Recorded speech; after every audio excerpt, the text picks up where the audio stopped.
पूर्व मुख्यमंत्री अशोक चौहान, उनका बयान आया है। वो कह रहे हैं कि 2 दिन पहले ही नांदेड़ में अजीत पवार से उनकी मुलाकात हुई थी और उन्हें नहीं पता था कि वो आखिरी मुलाकात उनकी होगी। अशोक चौहान ने प्लेन हादसे की जांच की मांग की है।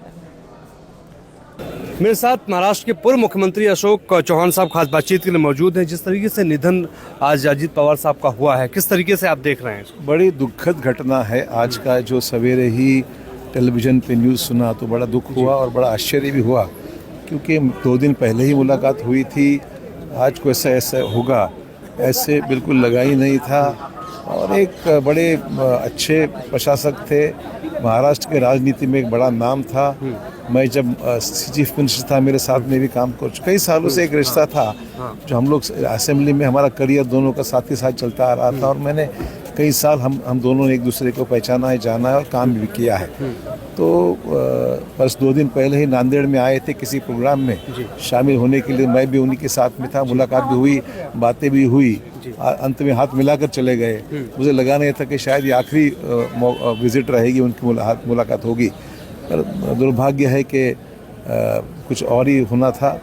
और ये होने के कारण आज पूरे महाराष्ट्र में, बहुत पूरे देश भर में मैं कहूँगा कि बहुत बड़ा दुख फैला हुआ है। सभी को बहुत आश्चर्य भी हुआ है, दुख भी हुआ है। आपको लगता है इस मामले की जांच भी होनी चाहिए? निश्चित तौर पर क्या हो, जब तक ये स्पष्ट नहीं होता है कि क्रैश क्यों हुआ, कैसे हुआ, तब तक कुछ कहना मुश्किल है। पर आजकल क्लाइमेटिक कंडीशंस भी देश में ऐसे हुए कि रोज़ कुछ ना कुछ विजिबिलिटी पुअर रहती है, एयरक्राफ्ट की कंडीशन, कई चीज़ें हैं, जब तक जांच नहीं होती करना मुश्किल है। जांच की मांग करते हैं आप?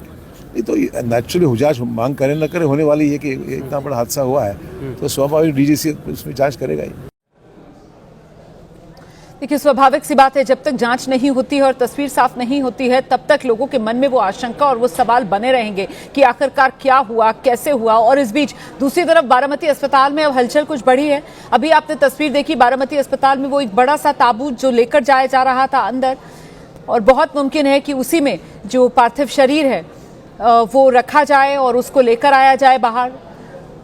फिलहाल ये तस्वीरें बारामती अस्पताल के बाहर, जब से ये खबर आई कि अजीत दादा पवार का निधन हो गया और उनका पार्थिव शरीर बारामती के अस्पताल में लाया गया है, तभी से यहाँ लगातार जो समर्थक है उनका हुजूम डटा हुआ है। वहीं दूसरी तरफ परिवार में पत्नी, बहन, बेटा जो दिल्ली में थे, वो बारामती जब पहुंचे तो परिवार के अन्य सदस्यों से मिलकर देखिए किस तरीके से अपना दुख साझा करते हुए यहाँ पर नजर आ रहे हैं। कोई भी इस वक्त अपने आंसू रोक नहीं पा रहा है, अपना गम छिपा नहीं पा रहा है, क्योंकि तकलीफ इतनी बड़ी है, इतना बड़ा दुख है ये जो पूरे परिवार पर आकर टूटा है। हम सीधे आपको लेकर चलेंगे, हमारे सहयोगी गणेश ठाकुर लगातार हमारे साथ बने हुए हैं।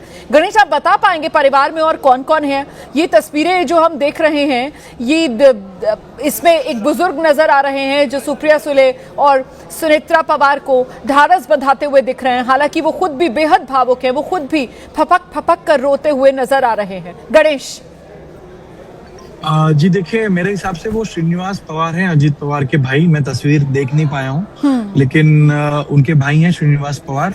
वो हो सकते हैं युगेंद्र पवार उनका भतीजा है। परिवार में सुप्रिया सुले हैं, उनकी 4 बहनें हैं, अजीत पवार की माता जी हैं, शरद पवार हैं, प्रतिभा पवार हैं, शरद पवार के भाई हैं। तो एक बड़ा परिवार है और ये तमाम लोग यहाँ पर आएंगे। उनकी 3 बुआएं हैं, यानी शरद पवार की 3 बहनें हैं, वो भी हैं। तो उनका भी परिवार जो है वो परिवार इन पवार परिवार के साथ ही रहता है या उनसे जुड़ा हुआ है। तो जैसे मैं बता रहा था कि दिवाली के समय जब होती है, या खासतौर पे भाई दूज, दिवाली पहाड़ महाराष्ट्र में कहते हैं, उस समय वो पूरा परिवार यहाँ बारामती में आता है और एक साथ रहता है। तो वो तस्वीरें अगर मैं देखूं तो कम से कम 50 से 100 लोग उस समय होते हैं। और यंग फैमिली का फोटो मैं देखता हूँ तो तमाम लोग, बूढ़े बच्चे, तमाम लोग, यंग जनरेशन, इनकी तीसरी पीढ़ी, वो भी यहाँ पर शामिल रहते हैं। तो परिवार हमेशा से एक साथ रहा है। राजनीतिक तौर पर थोड़ा बिखराव आया 2019 के बाद से, 2021-22 के बाद से, 23 के बाद से, लेकिन अभी भी वो एक साथ रहते थे, एक साथ तमाम कार्यक्रम वो करते थे, जो परंपरा रही है परिवार की, पवार परिवार की। तो ये तमाम लोग वहां पर हैं। जैसा रोहित पवार का जिक्र आपने किया, युगेंद्र पवार का जिक्र आपने किया, युगेंद्र पवार के खिलाफ अजीत पवार लड़े, या दोनों के बीच में विधानसभा की बारामती की जंग हुई, लेकिन चाचा और भतीजे के बीच में कोई मनमुटाव था नहीं। राजनीतिक हमले जरूर किए, लेकिन पर्सनल अटैक कभी नहीं हुए।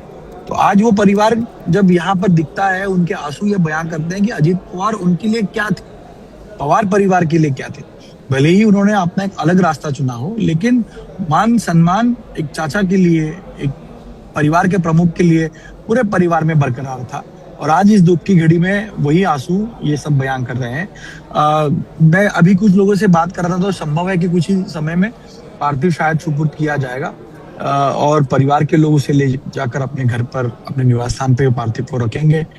संभवतः कुछ समय के लिए वहां पर उनके जो पास जो लोग हैं उनको अंतिम दर्शन किए जाएंगे, उनको पुष्पांजलि देने के लिए समय दिया जाएगा। और लोग देखिए, जब आप एक बड़ा नेता बनते हैं, जब आप समाज सेवा में रहते एक लोक नेता बनते हैं, तो जितना परिवार का हक उस व्यक्ति पर, उस नेता पर होता है, उतना ही हक उनके जनता का, उनके कार्यकर्ता का होता है।